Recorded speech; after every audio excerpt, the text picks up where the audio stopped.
Buenos días amigos, buenos días, gracias por estar acompañándome aquí en su programa La Voz de la Justicia. Les recuerdo que los saluda con mucho gusto su amigo Iván Robles, aquí a través de la nueva FM 94.7. Pues fíjense que el día en esta semana también se va pues estar haciendo argumentos dentro de la Cámara de Diputados acerca de lo que se analiza, se estudia la prisión preventiva oficiosa. Y la prisión preventiva oficiosa, pues es esto, que el hecho de que pues a una persona que aún no se le ha dictado una sentencia, a una persona que aún está inclusive dentro de un periodo de investigación, pero que tendrá que estar este tiempo en prisión porque el juez, oficiosamente hablando, o de mutuo propio, porque así lo determinan las leyes, va a aplicar esta prisión preventiva, sin que, pues en algunos casos, en realidad, sin que el juez escuche argumentos de ninguna de las partes, ¿no? Solamente por el tipo de delito que se está investigando. Con eso es más que suficiente para que se aplique esta prisión preventiva oficiosa. En México, la prisión preventiva, por lo general, los órganos encargados de la investigación investigan para aplicar prisión. Aquí se aplica prisión para investigar. No significa que en otros países no se realice esta, pero no es oficiosa. Bueno, en muchos países no es oficiosa, sino es una prisión justificable. Se tiene que justificar el motivo por el cual la persona tiene que estar en prisión, ya sea porque su libertad de esta persona sea un peligro. La mayor justificante es de que se crea que se puede dar a la fuga, ¿no? Esta es una de las mayores causas por las cuales se justifica una prisión. Pero en México tenemos una serie de delitos, un listado de delitos que, por el simple hecho de que el Ministerio Público argumente que está investigando a una persona que está considerando como probable que haya cometido ese delito, es más que suficiente para que se aplique una prisión preventiva durante el tiempo de la investigación y así hasta llegar a juicio, ¿no? En México, los delitos que determina el artículo 19 constitucional como delitos de prisión preventiva, nos dice que son los casos de abuso o violencia sexual contra menores, delincuencia organizada, homicidio doloso, feminicidio, violación, secuestro, trata de personas, robo de casa, habitación, uso de programas sociales con fines electorales, corrupción, tratándose de los delitos de enriquecimiento ilícito y ejercicio abusivo de funciones, robo al transporte de carga en cualquiera de sus modalidades, delitos en materia de hidrocarburos, petrolíferos o petroquímicos, delitos en materia de desaparición forzada de personas y desaparición cometida por particulares, delitos cometidos con medios violentos como armas y explosivos, delitos en materia de armas de fuego y explosivos de uso exclusivo del ejército, la Armada y Fuerza Aérea, así como los delitos graves que determine la ley en contra de la seguridad de la nación, el libre desarrollo de la personalidad y de la salud. Esos son los delitos que para México, constitucionalmente hablando, y que eso se transporta al Código Nacional de Procedimientos Penales, que para México son delitos de prisión preventiva. Sí es cierto, ¿no? Son delitos que pues son considerados graves que atentan gravemente hacia la sociedad. No, y en ese sentido, pues en muchas ocasiones, y sobre todo la sociedad, nosotros como sociedad estamos muy acostumbrados a que el derecho penal implique cárcel, prisión, ¿no?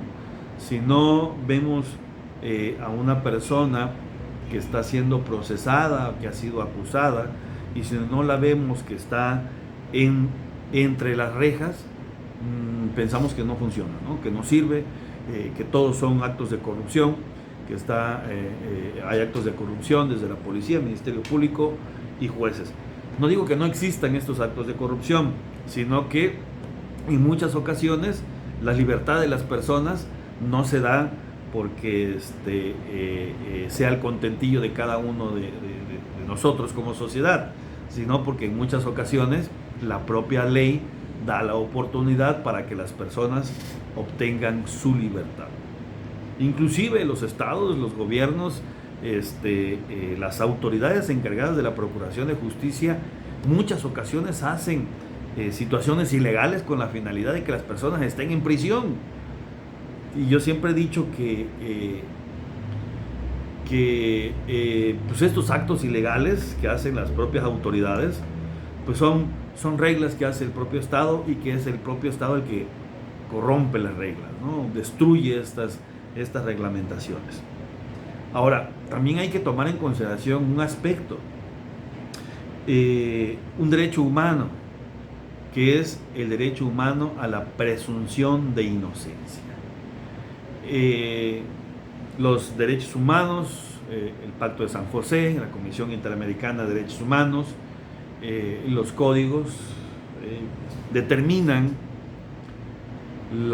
que todas las personas que son detenidas deben ser consideradas inocentes hasta en tanto no se determine a través de una sentencia elaborada por un poder judicial autónomo, que esa autonomía también es muy cuestionable en México, pero autónomo, y en el cual se determine que la persona es responsable penalmente de haber cometido un delito. O sea, que a través de la sentencia se destruya la presunción de inocencia.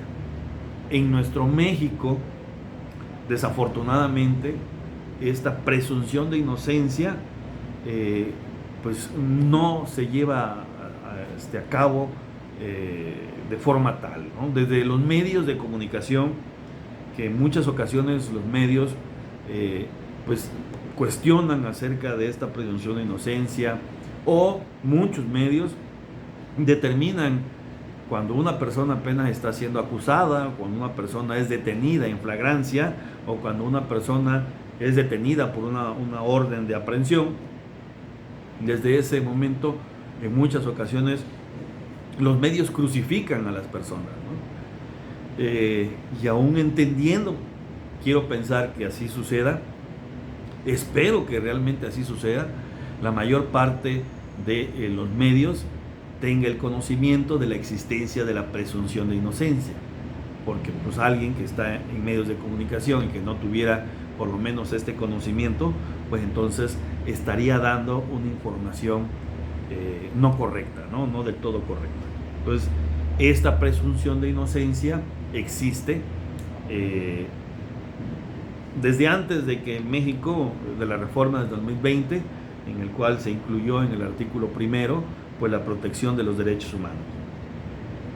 Pero realmente nosotros en México estamos acostumbrados más a la presunción de responsabilidad, ¿no? La persona que es detenida, pues es detenida, y ya por lo general crucificamos siempre a las personas, entendiendo que pues aún va a continuar la investigación y aún se va a llevar a juicio oral en estos momentos, con estas reformas que se han dado.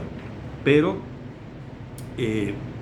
siempre he creído que este listado de delitos que se hace para que cuando se está acusando, cuando se está investigando a una persona por alguno de estos delitos que ya comentamos, pues es con la finalidad de apoyar al Ministerio Público, ¿no?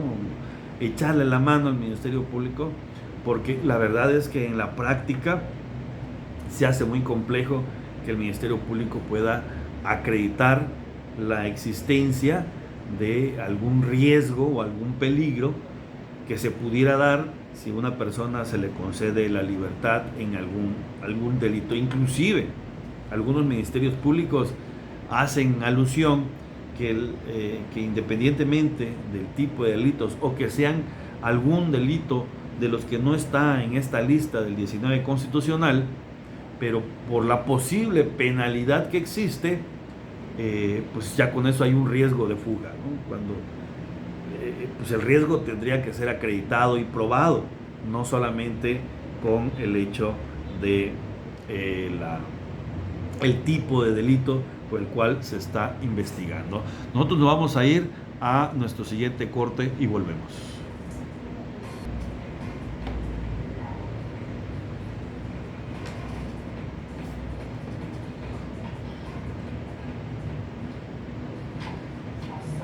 Bueno amigos, estamos de regreso aquí en su programa La Voz de la Justicia y como es una costumbre vamos a dar lectura a las efemérides que corresponden del día 4 al día 10 de octubre. Iniciamos con el día 4 de octubre de 1855. El general Juan Álvarez es nombrado presidente interino de la República en Cuernavaca, Morelos. El día 5 de octubre de 1910, Francisco I. Madero promulga el Plan de San Luis, en el que convoca a tomar las armas para derrocar al gobierno de Porfirio Díaz. Perdón, el día 6 de octubre de 1849 muere Manuel Crescencio Rejón, jurista y político mexicano, creador del derecho de amparo.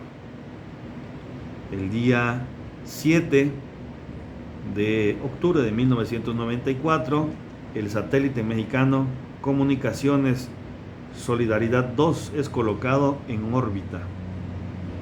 El día 8 de octubre de 1974, Quintana Roo y Baja California Sur se erigen como estados libres y soberanos.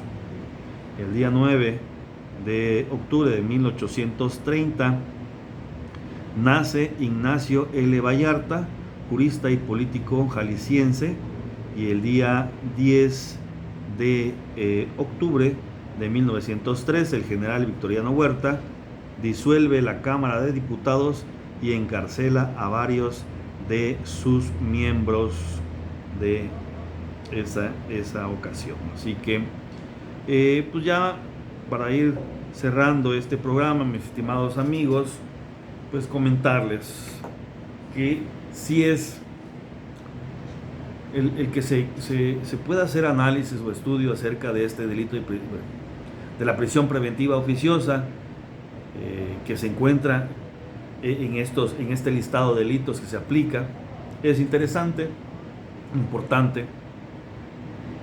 El Estado, las entidades federativas, los estados estuvieron pugnando para que algunos delitos fueran ingresados dentro de este listado, como la portación de armas, ya que al inicio, cuando se hizo el cambio de este modelo, el modelo escrito, a este fundamentalmente o principalmente oral, pues no existía la aportación de armas como un delito de prisión preventiva oficiosa, y se estuvo pugnando hasta que pues se ingresaron, y pues son varios los delitos, ¿no?, que se encuentran bajo esta circunstancia. En lo particular me parece que la existencia de los delitos de prisión preventiva oficiosa, o de esta figura de la prisión preventiva oficiosa, pues vulnera el principio de presunción de inocencia, porque pues si a una persona se le estuviera considerando como inocente, pues no tendría por qué estar en prisión, ¿no? Usted es inocente. El Estado tendría que destruir o tiene la obligación de destruir la presunción de inocencia, pero por lo general nosotros tenemos una costumbre contraria, ¿no? Considerar que todas las personas, por lo general todas las personas que están siendo acusadas, investigadas, son responsables de ello, ¿no? Y pues esto se aplica puntualmente en la existencia de estos delitos de prisión preventiva oficiosa. Vamos a esperar qué es lo que va a suceder en la Cámara de Diputados, vamos a esperar qué es lo que se va a plantear. Muy probablemente lo que se pretenda es ingresar más delitos dentro de este listado que refiere el artículo 19 constitucional. Creo que lo que debería existir debería ser que no existiera, ¿no? O que no existieran que fuera oficiosa la prisión preventiva, sino que lo que sí debería existir es que el Ministerio Público tuviera que acreditar la existencia del riesgo o acreditar el motivo por el cual debería aplicarse una prisión preventiva a una persona que está siendo investigada, que aún está siendo investigada, y que que por esa circunstancia o por este riesgo que pueda existiera la necesidad de la aplicación de la prisión preventiva. Bueno, es lo que yo considero. Entiendo la dificultad social, sobre todo porque para nosotros como sociedad, como lo habíamos comentado hace un momento, creemos que solamente va a funcionar el derecho penal cuando las personas estén en cárceles o en prisión. Mientras no funciona, no sirve, y queremos cárcel por lo general para todo tipo de delitos, ¿no? Ya cuando es hacia alguno de nosotros es cuando ya no nos gusta, no estamos cómodos, reprochamos inclusive la ley existente, pero cuando pues uno es un observador, cuando es un comentarista, cuando es miembro de la sociedad, sí creemos que todos tienen que estar en cárcel para que el derecho penal funcione. Yo me despido, señores, de todos ustedes. Ya hemos concluido el programa el día de hoy, no sin antes recomendarles la película, como siempre lo hemos hecho. Se llama la película The Report o el Reporte, una película que está ambientada en Estados Unidos, de hechos reales acerca de actos de investigación que hacían en Estados Unidos la CIA, pero que de entrevistas, pero que eran a través de la tortura. Yo se los recomiendo para que puedan ustedes verlas este fin de semana. Y la canción con la cual nos despedimos se llama Me Gustas Tú, de Manu Chao. Así que los espero el próximo día miércoles aquí en su programa La Voz de la Justicia, en punto de las 11 del día, a través de la Nueva FM. Los veo el próximo miércoles. Adiós, bye.